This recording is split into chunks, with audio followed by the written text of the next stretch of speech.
Welcome to session 30 of our weekly systematic study of Bhagavad-Gita from Gita Amritam Rasamalayam. And today we are at a very interesting mode of the Bhagavad-Gita because we are about to conclude chapter 4, which is Transcendental Knowledge, Jnana Yoga. And again, thanking Arjun Sakha Prabhu for readily accepting today's session because my position was dicey. I wasn't sure whether I can talk today in the travel, but he readily agreed. So I'm very happy that a lot of people are joining also. Arjun Sakha Prabhu to lead us through this session today from verses 38 to conclusion, that is 42 of chapter 4. Over to you, Arjun Sakha. Hare Krishna. You are really blessed, Prabhuji, to have Arjun Sakha. Hare Krishna, Krishna Krishna, Hare Hare, Hare Rama, Rama Rama, Hare Hare. Hare Krishna. Thank you everyone for very kindly joining from wherever we are joining from. It's very early here in the US. It's about 5:30 in the morning, but it's probably the best way to start one's day, to hear and chant about the Supreme Lord. Doesn't get any better. So I thank all of you all that because of your presence, I am being made to speak about Sri Krishna's eternal instructions to Arjuna, and not just to Arjuna, but to the whole mankind in the form of the Bhagavad Gita. Before we get started, let us chant the Mangalacharan prayers, also called as the invocation prayers, that brings in auspiciousness. Let's seek in the blessings of our spiritual superiors like Srila Prabhupada, and then get started in our today's discussion. Om Ajnanatimirandhasya Jnananjanashalakaya Chakshurunmilitam Yena Tasmai Shri Gurave Namaha. Shri Chaitanya Manobhishtam Sthapitam Yena Bhutale Swayam Rupa Kadamahyam Dadati Swapadantikam Vandeham Shri Guru Shri Yuta Padakamalam Shri Gurun Vaishnavamscha Prerupam Sagrajatam Sahagana Raghunatanvitam Tam Sajivam Sadvaitam Savadhutam Parijanasahitam Krishna Chaitanya Devam Sri Radha Krishna Padan Sahagana Lalita Shri Vishakhan Vitamscha. हे कृष्ण करुणा सिंधु दीनबंधो जगत्पते गोपेश गोपिका कांत राधा कांत नमोस्तुते तप्त कांचन गौरांगी श्री राधे वृंदावनेश्वरी वृषभानुस्तुते देवी प्रणमामि हरिप्रिये वाञ्छाकल्पतरुभ्यश्च कृपा सिन्धुभ्य एव च पतितानां पावनेभ्यो वैष्णवेभ्यो नमो नमः। नमो ओम विष्णुपादाय कृष्णप्रेष्ठाय भूतले श्रीमते भक्तिवेदांत स्वामिनेति नामिने नमस्ते सरस्वती देवे गौरवाणी प्रचारिणे निर्विशेष शून्यवादी पाश्चात्य देश तारिणे जय श्री कृष्ण चैतन्य प्रभो नित्यानंद श्री अद्वैत गदाधर श्रीवासादि गौर भक्त वृंद हरे Krishna Krishna Krishna Hare Hare Hare Ram Ram Ram Hare Hare. I see the hand is raised. Okay. So let me just quickly go ahead and share my screen.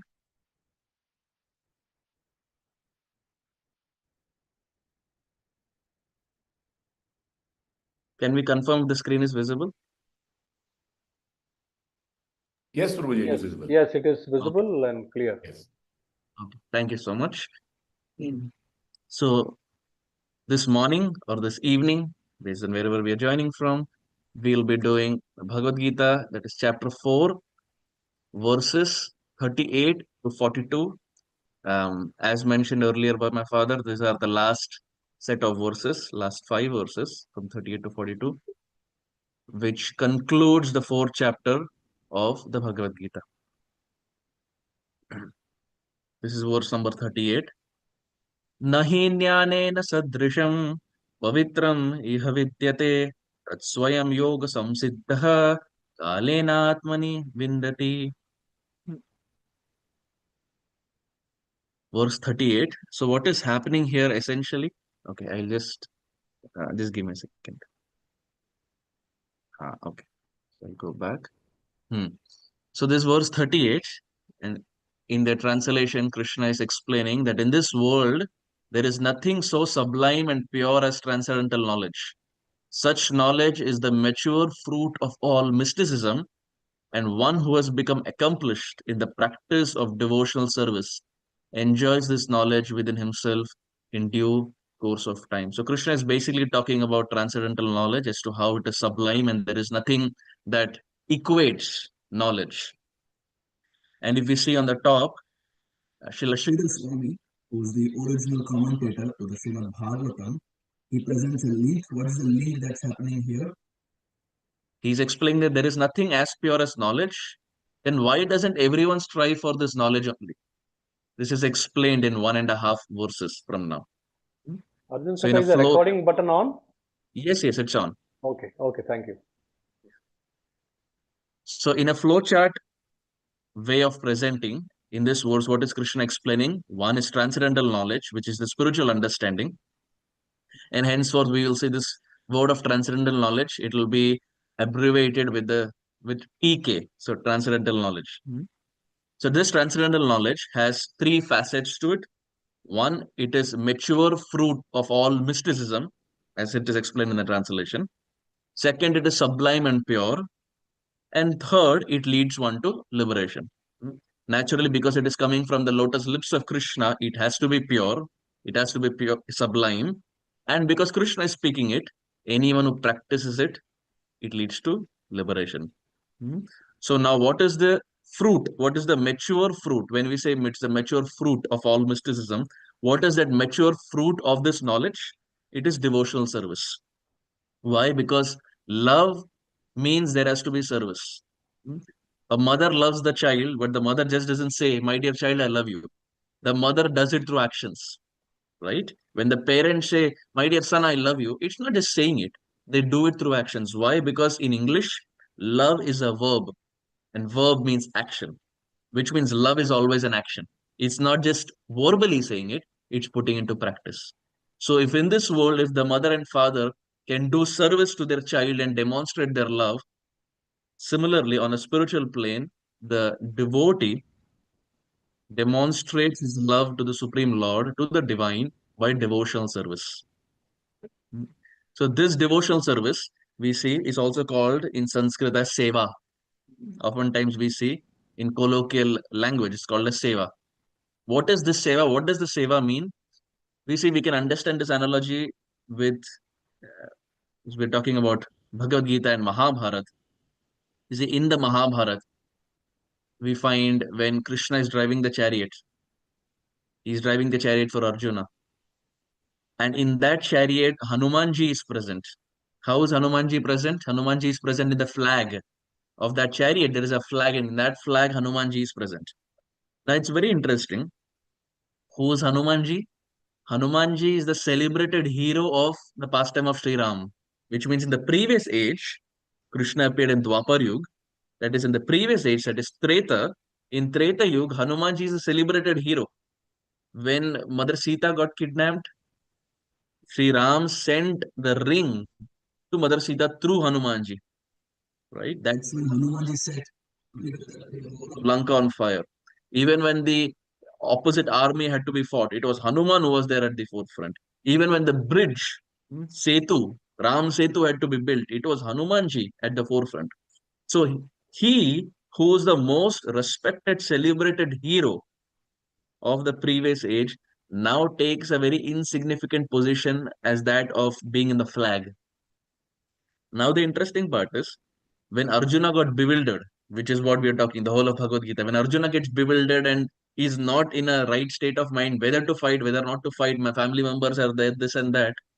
At that time, Krishna ended up speaking the whole of Bhagavad Gita to convince Arjuna that Arjuna, you have to fight, you're a Kshatriya. Now, as this whole thing was going on, Hanumanji was there in the flag. Hanumanji didn't tell Krishna, my dear Lord, what is this? In the previous age, I didn't make you speak all this. I was naturally ready to fight for you. But look at Arjuna, he's making you speak all this. Hanumanji didn't say all that. So Hanumanji teaches by example that saving or service or devotion service means when our desires are one with the Lord's desires. In the previous age, Ramchandra wanted Hanuman to fight, and Hanumanji did like that. In the next age, Krishna wanted Arjuna to fight, but wanted Hanumanji on the flag. Hanumanji accepted. Hanumanji did not crib. He did not say that, my dear Lord, in the previous age I did so much, you're not giving me a prominent position in this age. He didn't say. Arthat, which means devotional service, means our desires are one with the Lord's desires. जो भगवान चाहेंगे हम करेंगे. But if our desires are different from the Lord's desires, it's no longer devotional service, it becomes selfishness. It's no longer seva, it becomes selfishness. So this devotional service, as Krishna is explaining, is the mature fruit of transcendental knowledge. ज्ञान का फल है, transcendental knowledge का फल है devotional service. Now that devotional service we see is again has two aspects to it. A person engaged in devotional service enjoys peace within himself, which means he's happy inside. And second, such a person does not look for peace elsewhere. Because why will you look for peace elsewhere when you're already happy inside? We see that a best way to illustrate this is there is a personality in the Bhagavatam called as Ranti Deva, King Ranti Deva. And in the pastime of Ranti Deva, we see that he was fasting for many, many days. And finally, when he got something to eat, that time also so many people came to ask for water, for food, and this and that. And King Rantideva did not think twice, but because he was practicing devotion, because he was peaceful inside, he was ready to distribute that peace. He was ready to give that peace to even those whom he didn't know. And he was ready to give food and water to people who were completely foreign to him. But the interesting part was he has been fasting for so many days. But King Rantideva did not take that into consideration. Why? Because a person practicing devotional service is so peaceful inside that he does over and above to distribute that peace to others. And we find so many examples to illustrate. So transcendental knowledge has three things in this verse. It is the mature fruit of all mysticism.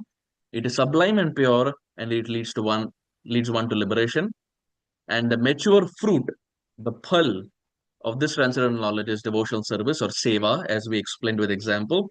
That devotional service can be of two types or can be taken into two considerations. One is a person engaged in devotional service. He enjoys peace within, and such a person does not look for peace elsewhere. In the purport of this verse, Srila Prabhupada in the last line of the purport, Srila Prabhupada says, the last word of the Bhagavad-Gita is this Krishna consciousness is basically built up with two facets. One is knowledge and one is peace.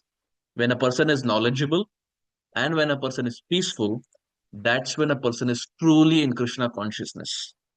When a person says, I am Krishna conscious, Srila Prabhupada writes, the last word in Bhagavad Gita is knowledge and peace culminates in bhakti or Krishna consciousness. So if someone is Krishna conscious, if someone is saying, I am doing bhakti, that means it's imperative to understand that they should be knowledgeable and they should be peaceful. If they are not peaceful, then that means they are not completely Krishna consciousness. Or if they are not knowledgeable, they are not completely Krishna conscious. Knowledge and peace combined together culminates in complete Krishna consciousness. And this is what Prabhupada says in the purport as the last word of Gita.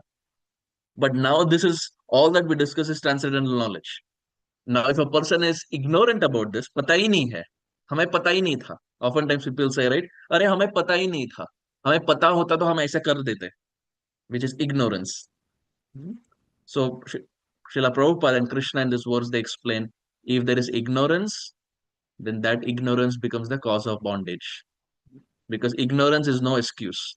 As time and again this example has been given that if there is fire burning And if a child sticks his finger into the fire, irrespective of whether the person is a child or an adult, the duty of the fire, the dharma of the fire is to burn. So ignorance is no excuse. Similarly, this transcendental knowledge is freely distributed. Krishna gave it freely, and through this ISKCON movement, we are presenting the Bhagavad Gita freely to everyone. But if someone doesn't take advantage of it, is still ignorant, then that ignorance becomes the cause of bondage. So this is in a flowchart way what Krishna is explaining in this verse. Srila Vishwanath Chakravarti Thakur, who is also one of the commentators to the Bhagavad Gita, he says, in this world there is nothing as pure as knowledge. After some time, it is attained of itself from within through the practice of Nishkam Karma Yoga, which means in due course of time, not overnight. Ratorat nahi hoga. In due course of time, slowly as the practitioner practices whatever Krishna has given, he will realize this inside his heart. Baladev Vidyabhushan was also one of the commentators whom Prabhupada has taken help of. When Prabhupada translates the Bhagavad Gita as it is, Prabhupada has taken help of Baladev Vidyabhushan, his Gita Bhushan, as it is explained. So there Baladev Vidyabhushan writes, nothing such as going to holy places or even austerity purifies as much as knowledge. This knowledge which destroys all sin is not easily available for all people. That knowledge is not easily attained by everyone, but is fully attained, samsiddhi, by practicing Nishkam Karma Yoga. So it's a very strong point that Baladev Vidyabhushan is explaining. He's saying that even if someone goes to holy places or austerity, it does not purify as much as knowledge. Why? Because it's a very interesting point that someone can go to a holy place, whichever holy place that is. But even after going to the holy place, the sin may be destroyed, but the sinning tendency is not destroyed. पाप करने का जो प्रवृत्ति है वो नष्ट नहीं होता, पाप नष्ट हो जाएंगे, पाप करने का प्रवृत्ति नष्ट नहीं होता. Why? Because we see people go to so many holy places. They go there and they take dip in Ganga, Yamuna, etc. But after they come back, they still commit sin. अपराध फिर भी करते हैं, पाप फिर भी करते हैं. Which means sinning tendency is not destroyed. That sinning tendency can be destroyed by the sword of knowledge, as Prabhupada explains. Only by knowledge can the sinning tendency जड़ से उखाड़ तभी सकते हैं when there is ज्ञान, when there is knowledge. So what Baladev Vidyabhushan is saying is very much true. One can go to different holy places, but if there is lack of knowledge, the sins will not be destroyed. What is the best example? We have demons like Kamsa and Duryodhan. Kamsa and Duryodhan saw Krishna, who's the sum total, who's the epitome of all holy places. हम धाम क्यों जाते हैं? Why do you go to holy places? To see Krishna, to see Balram, to see Ramachandra, etc. But the essence of that holy place is Krishna or Ramachandra.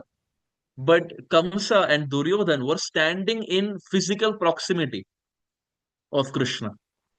But what happened? Because there was lack of knowledge, they are not praiseworthy in our scriptures. उनका तारीफ नहीं किया जाता, क्यों? क्योंकि ज्ञान नहीं था उनके पास. They were there with Krishna but still could not understand Krishna. So what is important is, yes, we go to holy places. We are not putting that down. But what Baladev Vidyabhushan is explaining here is the sinning tendency can be destroyed only with the sword of knowledge, which is very important. Srila Sridhar Swami writes, one attains this knowledge automatically in time without effort. When through an intense practice of Karma Yoga, he gets perfected, fit, and not otherwise. So again, the same point, it will not happen overnight. It's a gradual process. Gita Amritam Rasamalayam doesn't happen, all 18 chapters does not happen in one day. It's a gradual process of speakers speaking for weeks and weeks and weeks and weeks together, and finally we finish all 18. So similarly, that's of course the theoretical part. The application part takes days and months and years and probably even lifetimes to put it into perspective. Let's see what Madhvacharya says. So we are taking so many commentators and we see all of them are bringing the same point. There is no ambiguity. आपस में ऐसा नहीं कि तालमेल नहीं है. All commentators are saying the same point in regards to every verse. Madhvacharya says, Lord Krishna praises the value of spiritual wisdom in this verse and the next two. In this process, what is the role of the Supreme Lord? Is he simply monitoring every activity from the position as Paramatma or the super soul within all living entities? To the contrary, it is the Supreme Lord who illuminates the consciousness of the living entities over and over again and gives them the opportunity to learn about ultimate truth. So Madhvacharya makes it very clear that it is Bhagavan, it is the Supreme Lord who illuminates the heart from inside. And barambar karte hain. Krishna gives opportunity time and again to every individual to illuminate their heart. Whether the person takes it up or not is the free will. But does Krishna provide the opportunity? Yes. Does Krishna make sure that the person comes in contact with the devotees and the books? Yes. I'll give you a very interesting example, a real story. There was once time this Muslim man who was from Palestine, and he was living in Frankfurt in Germany because he was a student.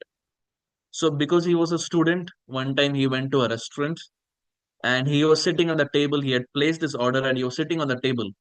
And as he was sitting on the table in a restaurant in Frankfurt in Germany, he saw a magazine that was kept in the restaurant. So he went and picked up that magazine and he started flipping pages.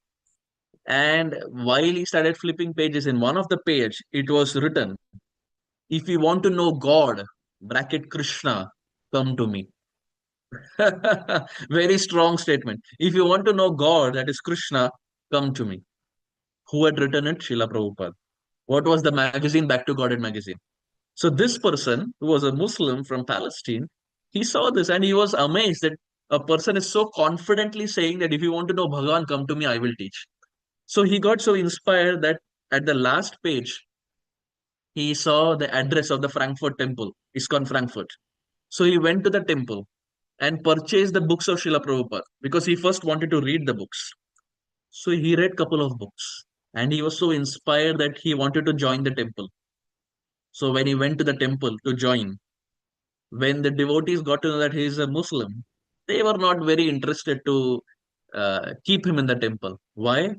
Because during those days there was this episode during the Munich Olympics. Many of the um athletes were killed by some Muslim terrorists. This happened during the Munich Olympics. So, because that event had just happened, people were a little skeptical to have this person in the ISKCON temple. So, the devotees told this person that you can practice this at home also. You don't have to stay in the temple. You can go home and you can practice in in the home also. So this person realized that because of his background, they are not very willing to have him in the temple. So he said, okay. And before going, he purchased a dhoti and kurta from the temple. And he went home. He wore all the dhoti and kurta, then eventually went to the barber, shaved himself off, and just kept a shika like the devotees. Now he was completely looking like a devotee. Tilak, kanthi, shaven head, shika, dhoti, and kurta. Now he went to the Berlin temple, which is another part of Germany. He went to the Berlin temple and told the Berlin devotees, the devotees from Frankfurt have sent me here. Please take me. He first went to Frankfurt. They didn't accept him. Now he went to Berlin and told the Berlin devotees, Frankfurt से हमें भेजा है, हमें accept कर लीजिए.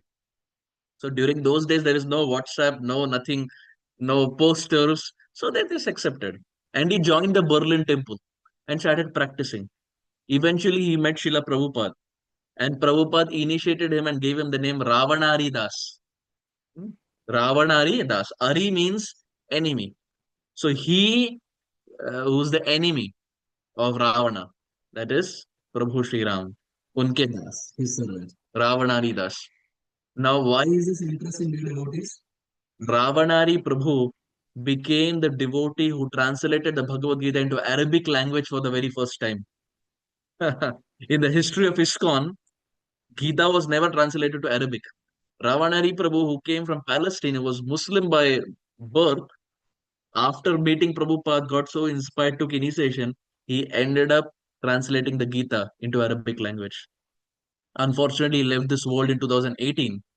But the point that is interesting is, as Madhvacharya is explaining, It is the Supreme Lord who illuminates the consciousness of the living entity over and over again. Even if you're from Palestine and your background is Muslim, Krishna still nudges and Krishna tries to still illuminate the heart. Whether or not we take it is up to us. And Krishna does that time and again for different people. So it is important and worthwhile for us to realize the nudge of Krishna whenever Krishna is doing it through the devotees, through the magazines, through the books, or through the temples.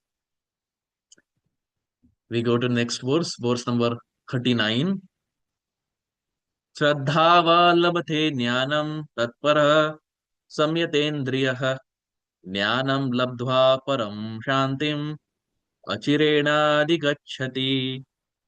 Translation: a faithful man who is dedicated to transcendental knowledge and who subdues his senses is eligible to achieve such knowledge. And having achieved it, he quickly attains the spiritual peace. What is Krishna saying here? So Krishna is saying he gives the qualities who can attain transcendental knowledge. So in the previous verse, he spoke about transcendental knowledge. In this verse, he is giving qualification. What is the qualification, or who can acquire transcendental knowledge? The faithful with dedication and sense control. Those who are faithful, that is Shraddha, with dedication, that is seriousness, and sense control. So three S's: Shraddha, seriousness, sense control. What are the qualities anyone needs to gather sense control? Three S's: Shraddha, seriousness, sense control. So how to attain faith? By performing devotional service and chanting Hare Krishna. How did Ravanari Prabhu attain faith? He read the books, he chanted Hare Krishna, heart was cleansed, he performed devotional service. Right? Who can easily attain perfection in the knowledge of Krishna consciousness without delay? One who is faithful to Krishna, and second, he who has sense control, has control over his senses. So Krishna gives the qualification here. Who can attain this knowledge without delay? One, there is Shraddha, there has to be faith. What is Shraddha? What is faith? The Chaitanya Charitamrita explains, Shraddha Shabde Vishwas Kahe Sudrida Nishchay Krishna Bhakti Kaile Sarva Karma Krita Hai. If you see to the left, Chaitanya Charitamrita explains that one who thinks that simply by acting in Krishna consciousness, one can attain the highest perfection. That is Shraddha, that is faith. Which means that personality who has understood in his heart that just by worshipping Krishna, my obligation to do everything else is complete. Just by watering the root, the whole tree is happy. Similarly, just by worshipping Krishna, my obligation for everything else is complete. That is Shraddha. Sudrida Nishtha. Such a person has strong determination. What kind of determination? Krishna Bhakti Kaile. Just by doing Krishna Bhakti, Sarva Karma Krita Hai. My obligation to do everything else is complete. And just by doing Krishna Bhakti, I will attain perfection. Now, this Shraddha, this faith gradually evolves over lifetimes. But this is the prerequisite Krishna says for a person who can get or obtain perfection in knowledge without delay. One has to be faithful and there has to be sense control. And third is, of course, as we said, there is Shraddha, seriousness, and sense control. Three S's. Eventually, when the person chants Hare Krishna, cleanses the heart, performs devotional service, then the faith fructifies and becomes Sudrida Nishcha. It becomes very strong. Like we say that in the Ramayana, we have Vibhishan. Vibhishan is the brother of Ravan, and Ravan is a demon. But Vibhishan decided to follow his heart and decided to leave Ravan and come to Prabhu Sri Ram. When Vibhishan left Ram and crossed the ocean to serve Sri Ram, he wanted to do seva, devotional service, as we have been explaining. He wanted to perform devotional service to Prabhu Sri Ram. When he came there, The monkeys doubted Vibhishan. Why? Because it's natural. You're the brother of the opposite army. Even Sugriv doubted. But Hanuman said, my dear Lord, accept him. Why Hanuman said that? Because Hanuman saw it, that when his tail was set on fire, everyone was against him, except one person, Vibhishan. It was Vibhishan who was pleading to Ravan that, my dear Ravan, this is not how you treat a guest. He has come as a peace messenger, please leave him. And Hanuman saw this. So now when Vibhishan came back to Prabhu Sri Ram to seek refuge, Hanuman said, my dear Lord, accept him. He is showing faith unto you, please accept. And because Vibhishan demonstrated faith unto the lotus feet of Sri Ram also mutually being Bhagavan demonstrated faith towards the devotee. So it's not just the devotee showing faith. When the devotee shows little faith, the Lord also shows faith towards the devotee. So it's a two-way traffic. It's not that Bhagavan hai, isliye Bhagavan Shraddha nahi दिखाएंगे. No. The devotee shows little faith, the Supreme Lord shows faith 10x. But why did Sri Ram show faith unto Vibhishan, even though he was the brother of the opposite army, brother of Ravan? Only because he was sincere, he was faithful, he was serious, and he has sense control. Vibhishan had these three things. He was faithful, he had Shraddha unto Sri Ram, he was serious to serve Sri Ram, and of course, he had sense control. And because of this, Prabhu Sri Ram accepted him and demonstrated faith unto Vibhishan. So much so that Vibhishan showed little faith towards Sri Ram. When Ram won the battle, Ram showed so much faith unto Vibhishan that he ended up making him the king of Lanka. That Vibhishan, who was practically ousted, now because of showing faith unto the lotus feet of Bhagavan, Bhagavan showed so much faith that he made him the king of Lanka. So it's a mutual. The devotee shows faith, the Lord also shows faith. In the translation, Prabhupada is explaining, a faithful man who is dedicated to transcendental knowledge and who subdues his senses is eligible to achieve such knowledge. And having achieved it quickly, attains the supreme peace. So Vishwanath Chakravarti Thakur, he writes, there should be faith in the scripture, he should be fixed in the practice of Nishkam Karma Yoga, and finally, there should be control of senses. And because of all these three, one attains knowledge. So again, it's in line with what Srila Prabhupada gave. So Srila Prabhupada is making it easy. Three questions. Who can attain knowledge? This transcendental knowledge. कौन प्राप्त कर सकता है? श्रद्धावान. That is why in the song also we say, श्रद्धावान जन है, श्रद्धावान जन है, प्रभु आज्ञाए माय भागे भिक्षा, बोलो कृष्ण, भजो कृष्ण, करो कृष्ण शिक्षा. Only, even Nityananda Prabhu says, only those who are Shraddhavan, faithful, they can get the mercy of the Supreme Lord. So who can attain this knowledge? Faithful person and one who controls his senses. Who is a faithful person?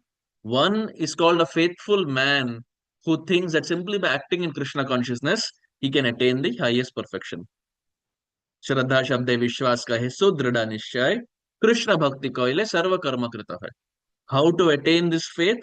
By the discharge of devotional service and by the chanting of Hare Krishna Mahamantra, which cleanses material dirt.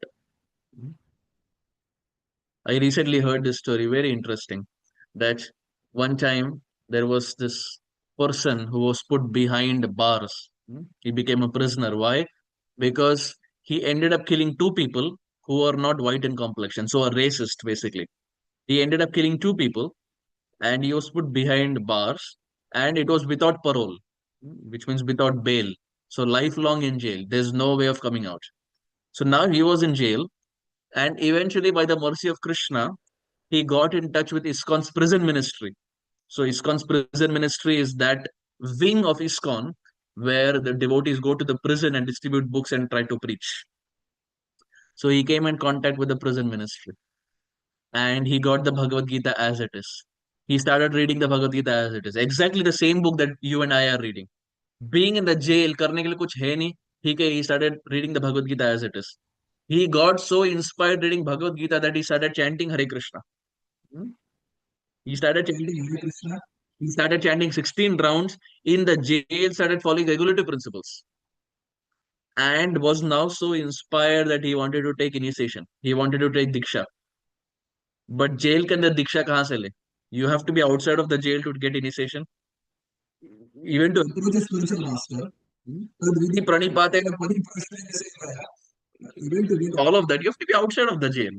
How can you get spiritual master inside the jail? But every time he would chant, he would remember that in the Gita, Prabhupada is saying, you should approach spiritual master, approach bona fide spiritual master. So he was praying in the heart that I also need a spiritual mentor, I need a spiritual master. Eventually, he got in touch with Sripad Vaisheshika Prabhu, disciple of Srila Prabhupada from ISKCON of Silicon Valley. When both of them got in correspondence with each other, Vaisheshika Prabhu decided to fly to Phoenix, Arizona. Why? Because this person was a prisoner in Phoenix, Arizona. So Vaisheshika Prabhu from California flew to Phoenix, Arizona to meet this person, was so inspired learning his determination to practice bhakti inside the jail, was so inspired seeing his faith, was so inspired seeing his seriousness and sense control inside the jail. Because every person has a past, but if the person is ready to change, he should be given an opportunity. Vaisheshika Prabhu was so inspired seeing him that inside the jail, Prabhu initiated him and gave him the name Balavan Nitai Das. Normally, we see initiations happen outside of the jail. Here, the initiation happened inside the jail. And he gave him the name Balavan Nitai Das. Now he is initiated, he is inside the jail, and he is blissful. So when his other inmates ask him that, hey, why, how are you so blissful? He gives them Bhagavad-Gita. Now he is doing preaching inside the jail. He who was prisoner, who had committed a crime, after attaining Bhagavad Gita as it is, after reading Bhagavad Gita as it is, his mind changed so much for the positive that he started chanting, following regulative principles, now got initiated. And now, as if the divine arrangement of the Lord, he is doing preaching inside the jail of Phoenix, Arizona. He is inspiring others. So we see that who can attain this knowledge? A faithful person. Even if someone has little faith, Krishna will make sure that they get this knowledge in this life. And of course, because he chanted Hare Krishna, how to attain faith? By chanting Hare Krishna. He chanted Hare Krishna and the heart was cleansed. So, dear devotees, this Bhagavad Gita that Krishna is speaking is not just blank fire. These words are actually true based on the sincerity and surrender of the practitioner. We go to the next verse number 40. Agyascha Shraddadhanascha Samshayatma Vinashyati Nayam Lokosti na paro na sukham samshayatmanaha. So now, in the translation, Srila Prabhupada explains, ignorant and faithless persons who doubt the revealed scriptures do not attain God consciousness. They fall down. For the doubting soul, there is happiness neither in this world nor in the next. So we see in the previous two verses, in the verse number 38, Krishna is talking about transcendental knowledge. In verse number 39, he is talking about a qualification for transcendental knowledge. In verse number 40, he is talking about those who don't have faith. So earlier, Krishna spoke about faith and qualifications of faith. Now he is talking about those who are faithless, जिनको बिल्कुल श्रद्धा नहीं है. And these also we will see there are different categories of faithless people. So here we see faithless cannot attain the perfection of God consciousness. No sinful reaction can affect one who performs his duty with transcendental knowledge. So those who are faithless, there is no way they can attain perfection. Why? Because Krishna says faith is the preliminary ingredient to attain perfection. And those who have faith, then Bhagavad Gita explains, no sinful reaction can affect one who performs his duty with transcendental knowledge. Why? Because now the person is illuminated within the heart. He has a sword of knowledge. In every single action he or she does is with the desire of samsiddhir haritoshanam. It is meant for the pleasure of Krishna. And this only devotees can do. Only those who have the knowledge of the Supreme Lord, only they can perform duties with transcendental knowledge. So there are different categories of disqualified people, जिनको qualification नहीं है. अलग अलग भिन्न भिन्न प्रकार के लोग हैं. What are the different kinds? First is people who are almost like animals and have no faith or knowledge of standard revealed scriptures. Now you see these three uh, kind of people who are there, we would have seen them around, and that's why Krishna is quoting them. The first is person who are almost like animal, जिनको बिल्कुल श्रद्धा नहीं है, no faith at all. And actually, because there is no faith, they are not going to practice anything. Second is, even if they have knowledge, thoda gyan hai, even if they have knowledge, they can cite passages from the revealed scriptures, but they actually have no faith. You see, this second category, you'll find a lot of people. Like in India, if you go for book distribution, you go to distribute Bhagavad-Gita. People will say, Bhagavad-Gita चाहिए? नहीं चाहिए, है हमारे पास. अच्छा, भगवद-गीता पढ़े हो? Have you studied Bhagavad-Gita? हाँ, बहुत बार पढ़े हैं. ठीक है, what does Krishna say? कर्म करते जाओ, फल की चिंता मत करो. You see, that's the most common passage that is quoted. कर्म करते जाओ, फल की चिंता मत करो. But that's also something that's not quoted in the right sense. When Krishna is saying, karmanyavadhikarasте ma phaleshu kadachana, when Krishna is saying all that, the karma that Krishna is talking about is dharma yukta karma. The activities have to be dharma yukta. They have to be guided by dharma. Because everyone does karma. If you just say, जो कसाई है, the butcher who is there, he is also doing his karma, right? A thief, जो चोर है, वो भी तो अपना कर्म कर रहा है. So that is not what Krishna is saying. Krishna is not encouraging to be a butcher or to be a thief. Krishna is not just saying कर्म करते जाओ, फल की चिंता मत करो. Krishna is saying that karma should be dharma yukta karma. It should be guided by dharma. It should be in line. It should align with the principles of dharma. When that karma is done, then Krishna says, don't worry. But not any karma.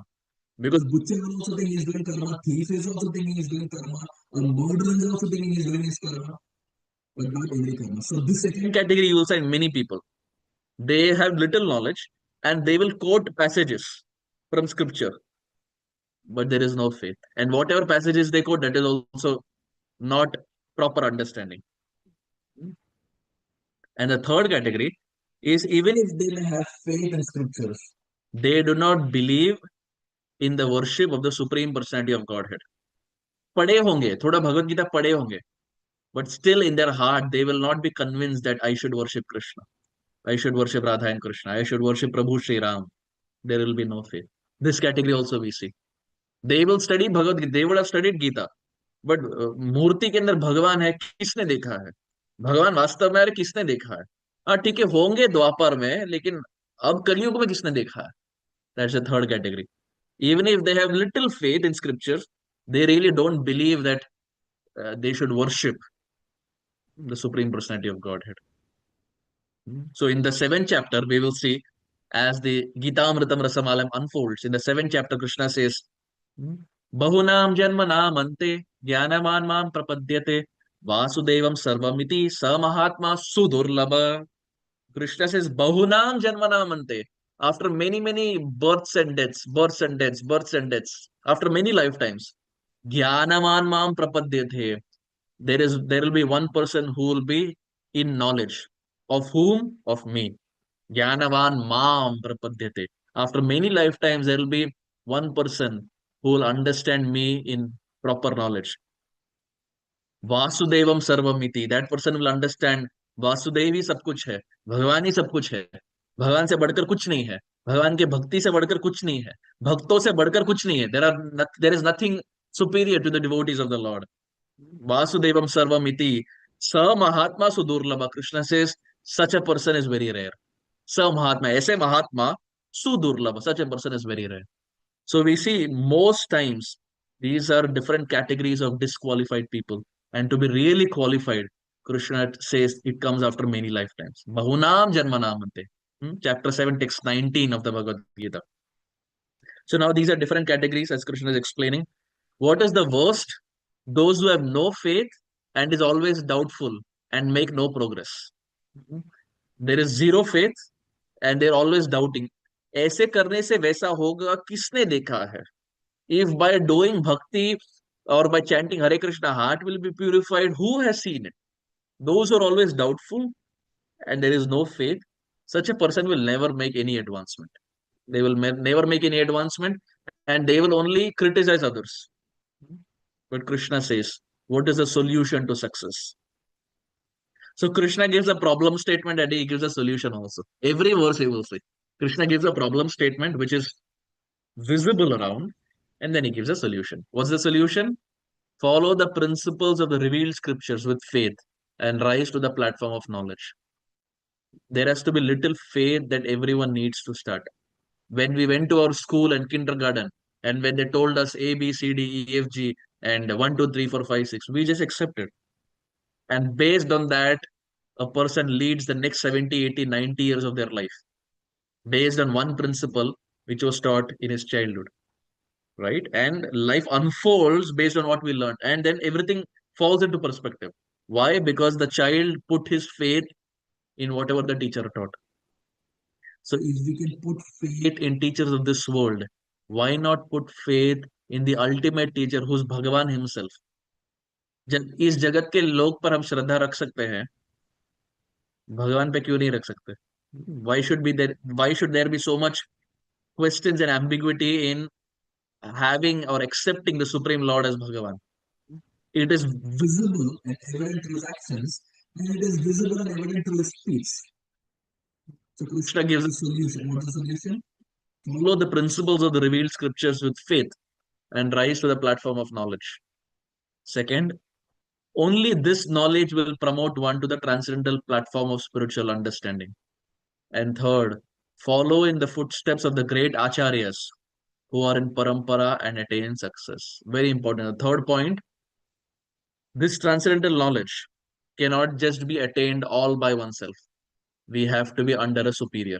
And this is what Krishna has already said in the past. Tadvidi pranipatena pariprashnena sevaya upadakshanti te jnanam jnanina sattva darshana. What is Krishna saying there? Krishna is saying the same point, that one should submissively inquire from a spiritual superior and then make advancement. The same point Krishna is saying here also. So Krishna time and again repeats the instructions so that there should be no ambiguity in the heart and the mind of the practitioner. So this Bhagavad Gita should not be studied whimsically or independently. It should be studied under a spiritual mentor, under a spiritual superior. So here we see Baladev Vidya Bhushan and Vishwanath Chakravarti Thakur. They say, who are the different kinds of people who will perish? One is those who are ignorant. Second is those who are faithless. The same point that Krishna is making in the Gita, is making in this verse. And here we see that Ramanujacharya, he says, the faithless, or one who has no faith in developing this knowledge taught to him, that is, who does not strive to progress quickly, such a person will perish. The faithless. Srila Prabhupada says, some, even though they have knowledge or can cite passages from the revealed scriptures, have actually no faith in these words. And these are all truths, and these are all things that we can see around in this world also. And the third category is, first is ignorant, second is faithless, third is doubting. Shak karte, sab shak karte hain. Aisa hai, waisa hai, etc. They doubt in everything. And we see the famous, very famous story is the Brahmana and the cobbler. One time Narad Muni went to the Supreme Lord and he said, my dear Lord, there are two devotees of yours. There's Brahmana and this cobbler. And both are your devotees. But my dear Lord, I have a question. Who is superior? Is it the Brahmana or is it the cobbler? Krishna told Narad Muni, well, you go yourself and you figure out. So Narad Muni said, my dear Lord, how can I do that? The Supreme Lord said, my dear Narad Muni, go and tell them that Krishna is having a needle. And through the eye of the needle, he has put the whole elephant inside. Only the tail is stuck. पूरा हाथी चला गया अंदर, सिर्फ पूंछ बाहर है. Krishna has put a whole elephant inside the eye of the needle. Only the tail is stuck. Krishna is trying to put the tail inside. So Narad Muni said, okay. he went to the Brahmana first. And the Brahmana is by nature, he is Brahman Janati iti Brahmana, he is very devotional, etc. So Narad Muni went to him, and the Brahmana asked, "What is the Supreme Lord doing?" Narad Muni said, "Oh, the Supreme Lord, he's actually he's put the whole elephant inside the eye of the needle, only the tail is remaining." The Brahmana started laughing. He said, "Narad Muni, acha mazak kiya aapne. How is that possible? How can an elephant go through the eye of the needle? Not Narad Muni, I mean, that's not impossible." Narad Muni said, "No, really. He has put the whole elephant inside, only the tail is pending." Brahmana started laughing. He said, "Acha mazak kiya aapne." So Narad Muni decided to go from there, and he went to the cobbler. And cobbler offered respects to Narad Muni. Cobbler asked, "My dear Narad Muni, what is the Supreme Lord doing?" Narad Muni said the same thing. "Oh, actually, the Supreme Lord, he has put the whole elephant inside the eye of the needle. Only the tail is remaining. He is now putting the tail." When the cobbler heard this, the cobbler said, "Bhagavan hai. Bhagavan kuch bhi kar sakta hai." He said, "He is the Supreme Lord. He can do anything. He can create an elephant. He can create a needle. He can also create the eye of the needle, and he can put the elephant inside the eye of the needle, and he can also put the tail. He is the Supreme Lord. Bhagavan hai. Bhagavan kuch bhi kar sakte hai." If he, the cobbler said, if he can put a whole tree inside a small seed, why can't he put an elephant inside the eye of the needle? Now you see the difference? The Brahmana was doubting, lacked faith. But here was a simple cobbler who did not doubt the words of Narad Muni and had faith. Narad Muni realized that even though externally that person is a Brahman and this person is a cobbler, the cobbler was more spiritually advanced because he showed faith and did not doubt the actions of the Supreme Lord. So the solution, Srila Prabhupada explains, one should therefore follow the principles of revealed scriptures with faith and thereby be raised to the platform of knowledge. And how should one do it? One should follow in the footsteps of the great acharyas who are in disciplic succession and thereby attain success. We go to verse number 41, the second last verse for the day. Yoga sannyasta karmanam jnana sanchinna samshayam atmamantam na karmani nibandanti dhananjaya. Krishna is explaining here, one who acts in devotional service, renouncing the fruits of his action, and whose doubts have been destroyed by transcendental knowledge, is situated factually in the self. Thus, he is not bound by the reactions of work, O conqueror of riches. That is Dhananjaya. So Krishna is saying that he or she who does devotional service, renouncing the fruits, not having doubts, such a person is enlightened and such a person will not be bound by reactions. Why? Because they are doing actions with transcendental knowledge, as Krishna has explained in the previous verses. Now, these actions are of different categories. There are different kinds of activities: karma, jnana, and yoga. They're grouped under three different headings. Srila Prabhupada says, one is karma, fruitive activities. Everyone is working to get some money, and money means satisfy my senses, my demands of the senses. This is called karma. Karma. Generally, these three classes of living entities afflicted with selfish desire. These are bhukti kami, mukti kami, and siddhi kami. Bhukti kami refers to those ordinary persons who desire money and everything money can buy, which we see around the world. Such a primitive mentality is based on the desire to enjoy money, sex, and social prestige. This is bhukti kami. People go to the Supreme Lord also. Sukha Shanti.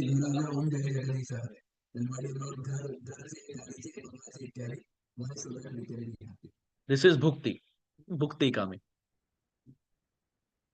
Then Prabhupada says, out of millions of such karmis or workers, one is in gyan or man in knowledge.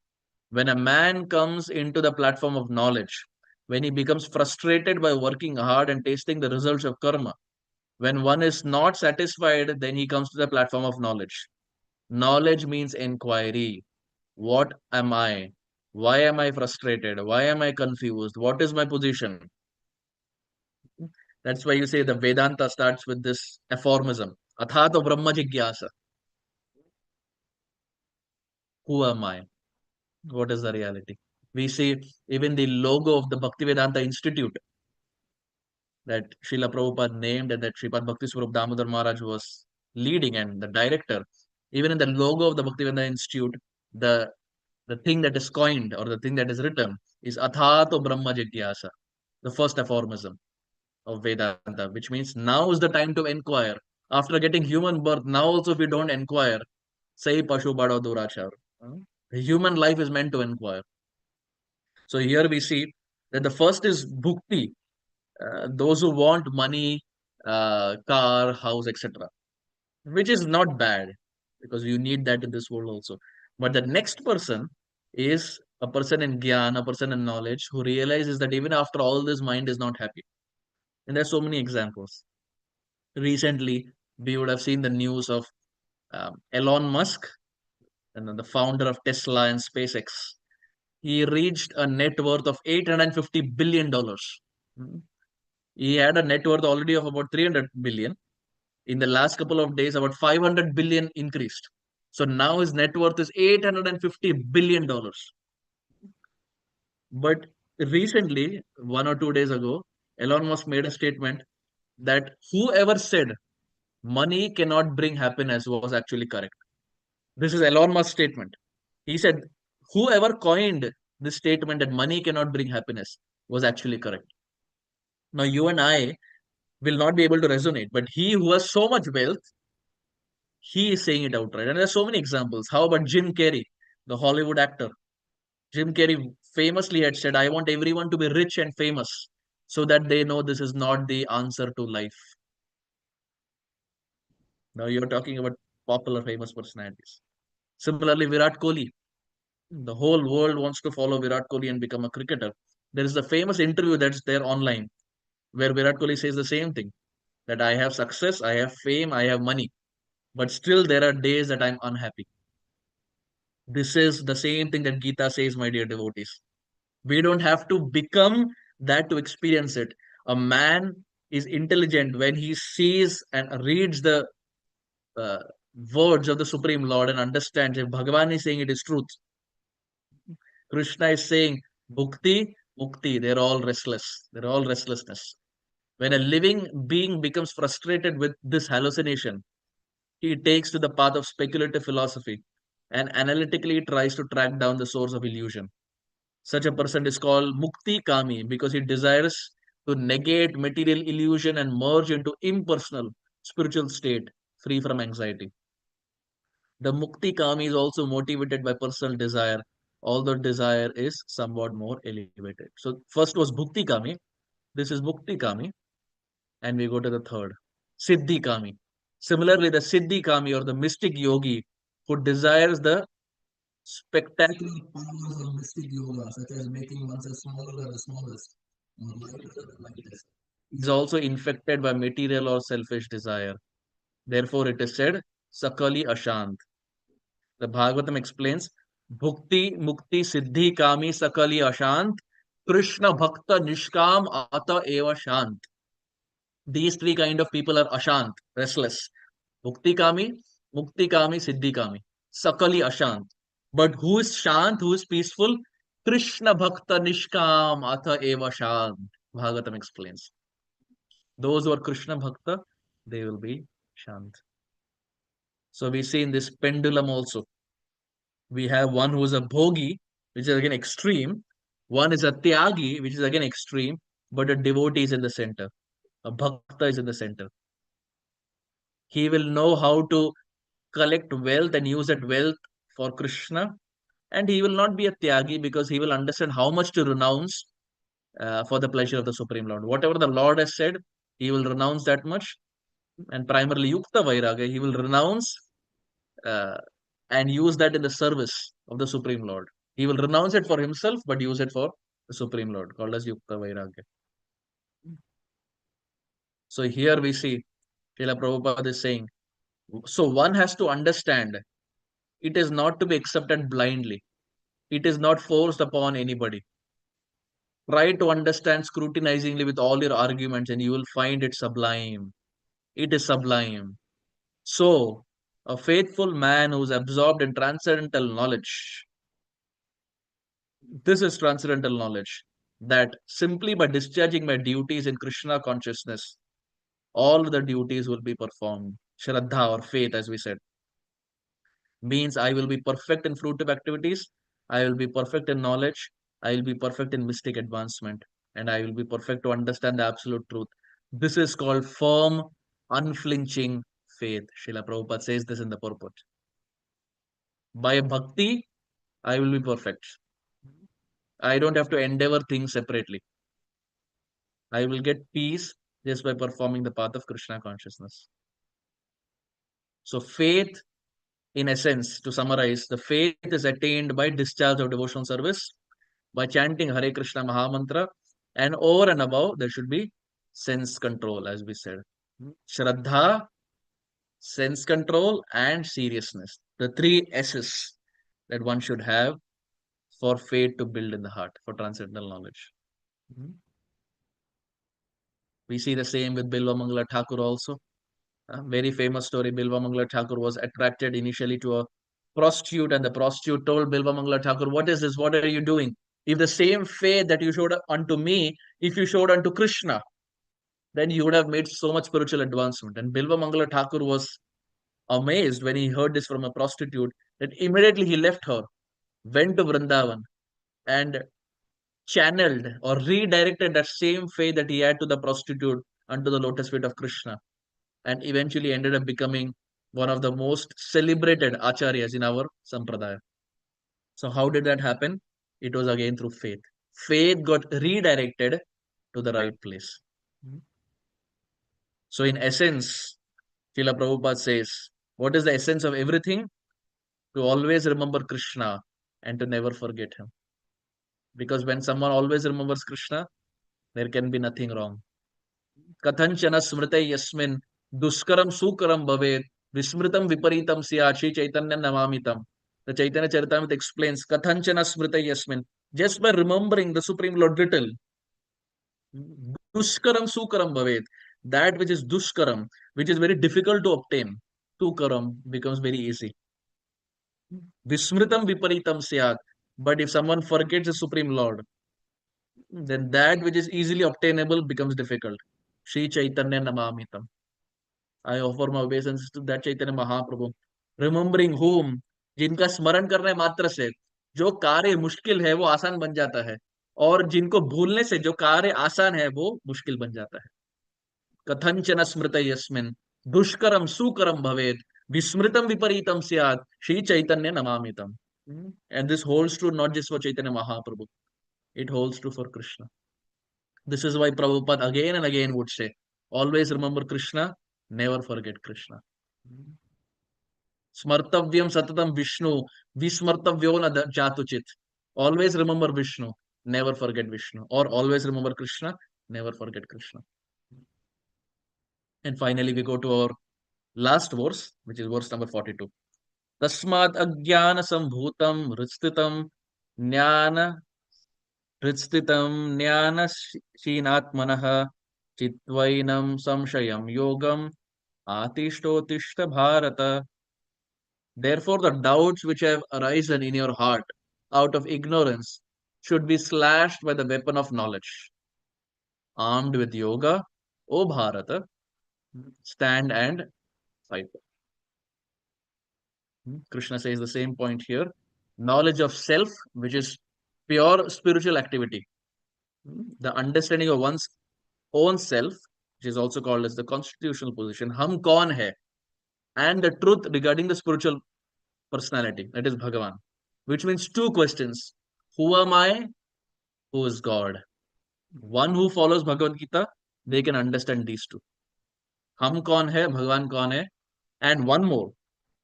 What is the relationship between me and the Supreme Lord? So three questions actually. Who am I? Who is God? And what is the relationship with God? What is my relationship with God? Bhakta, Bhagavan, and the relationship is Bhakti. All this can be understood for a person who's studying the Bhagavad-Gita. So we see Prabhupada talks about ignorance in the purport of this source. And he says how to remove ignorance by gradual acceptance of the principles of Krishna consciousness. Second, by study of the Bhagavad Gita or any scripture under a bona fide spiritual master with service and surrender. Third, beware of self-interested people after personal aggrandizement. So beware of those people who, in the name of preaching Bhagavad Gita, have some ulterior motive. Srila Prabhupada would say that's not the best. We should hear from those who are preaching for samsiddhir haritoshanam, only for the pleasure of the Supreme Lord. And finally, the fourth, the Lord is definitely the Supreme Person and his activities are transcendental. So finally, a full summary of the whole chapter. We see here that Lord Krishna reveals the transcendental knowledge. And in the initial verses, Krishna is talking about his appearance and activities. Janma karma cha me divyam evam yo veti tatvatah tyaktva deham punarjanma naiti mameti suvarjuna. Krishna speaks about his birth and his janma and karma, etc. And then Krishna also speaks about the reasons of his appearance. Paritranaya sadhunam vinachaya cha dushkritam dharma samstharpanataya sambhavami yuge yuge. Krishna speaks about why he appears in this world, to deliver the pious, to annihilate the miscreants, and to re-establish dharma.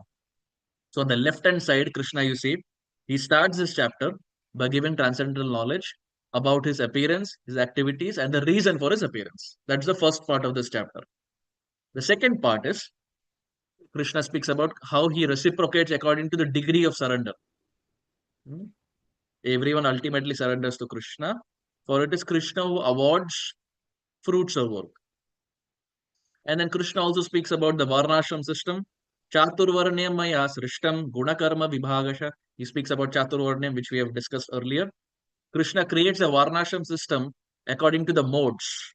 He is beyond the system. भगवान बनाते हैं, but भगवान उससे बंद नहीं जाते. The Chaturvarnyam maya srishtam is for us. It's not for the Supreme Lord. And all liberated souls who act without becoming entangled, knowing Krishna gives results and creator of Varnashram. All liberated souls act without becoming entangled. And Arjuna should therefore perform his duty and fight for Krishna, but with detachment. That was the initial first 15 verses of the Gita, of this fourth chapter. Then Krishna speaks about the intricacies of action. And so many different types of actions that we have seen. And I'm pretty sure Shyam Sundar Prabhu and my father would have explained it very nicely of the different intricacies of action that Krishna explains. And then finally, the last part of this chapter is about transcendental knowledge, ignorance, faith, and three types or three symptoms of a spiritually advanced person. Shraddha, sense control, and seriousness. Krishna describes different types of sacrifice recommended in Vedas that culminates into transcendental knowledge. So these are the different 5 aspects of this chapter. So what is the conclusion finally? Krishna commands Arjuna to destroy his doubt by spiritual knowledge. And armed with yoga, Krishna tells Arjuna, my dear Arjuna, stand up and fight for what is wrong.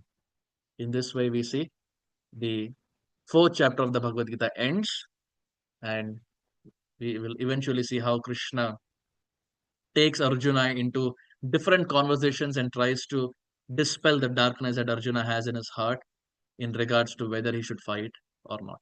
Having said this, I very humbly want to stop here. Thank you very much. Hare Krishna. Gaur Paramanande. Hari Hari Bol. Srimad Bhagavad Gita ki jai. Samast Gaur Bhakta Vrinda ki jai. Srila Prabhupada ki jai. Jai. Hare Krishna. Thank you very much, dear Arjun Sakha, for 2 things. One is for ready